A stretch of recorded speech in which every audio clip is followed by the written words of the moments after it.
Welcome to the fourth tutorial of the Tenderloin Technology Lab Windows 2010 suite.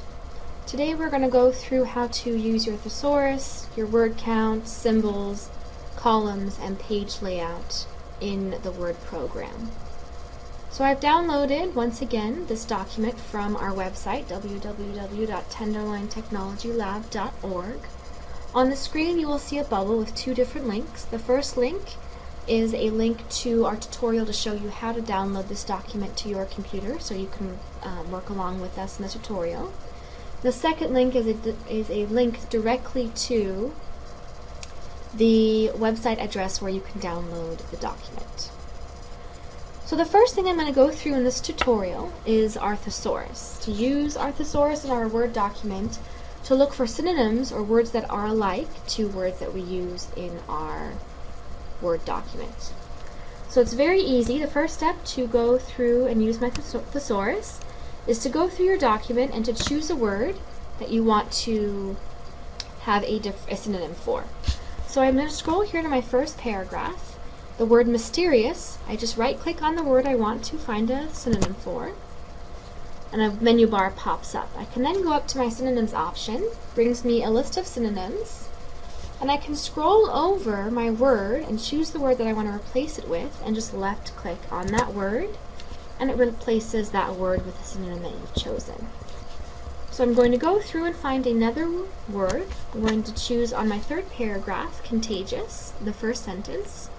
Once again, I right click on that word, my menu bar comes up, I scroll over to synonyms, then I can single left click on the one that I want to replace it with. And that's how you use your thesaurus in your Word document. The second thing I want to show you is how to use your word count. Your word count is a great tool in Microsoft Word, very easy to use. My first step, of course, is to make sure my cursor is blinking at the very beginning of my document. So I'm going to scroll up. I'm going to left click before October, so the cursor is blinking, and I can now use my word count. So I go up here to my Review tab, and under my Review tab, under my Proofing segment, there is a word count option. I single left click on that option, and it brings up a box of statistics. It tells me how many pages I have, how many words, characters with no spaces and with spaces, how many paragraphs, and how many lines. This is more for your information. I can look at my statistics, and then I just hit close to finish my word count. The next thing I'm going to go through is how to insert symbols. Now, for example, say you're typing your Word document in English, and you want to use a word from a foreign language. Some foreign languages have letters in their alphabet with symbols above them. And you'll notice, so for example, in French, you have the E with your accent above it.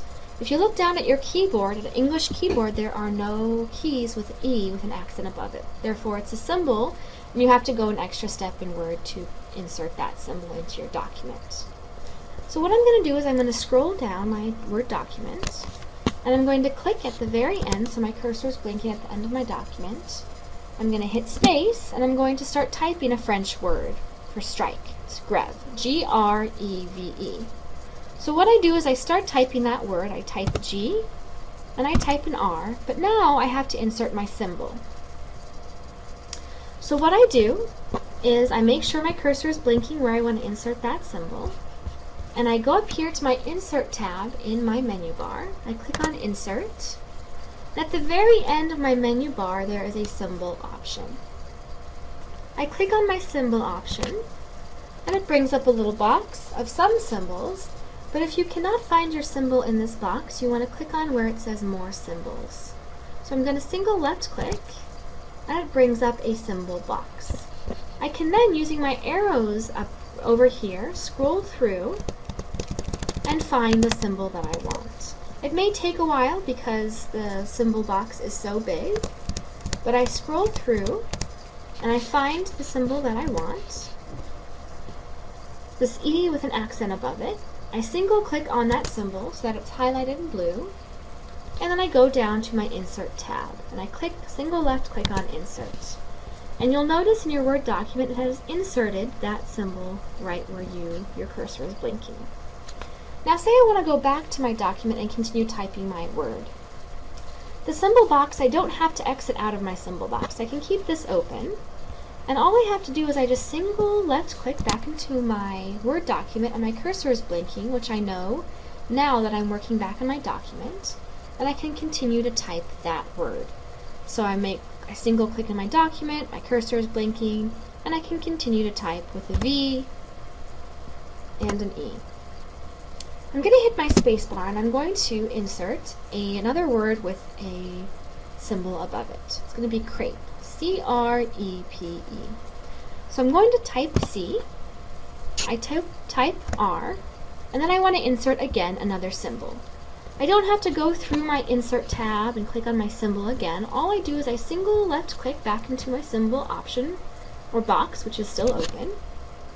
I then do the exact same thing. I click on the symbol that I want to insert, so it's highlighted in blue, and I click Insert. It inserts my symbol in my Word document, and then I single click back into my document, so my cursor is blinking, and I can continue typing that word. I'm going to type a P and an E, and it's inserted that word for me. So now I'm done with my symbol box, so now I am going to close out by left clicking on the close button of my symbol box.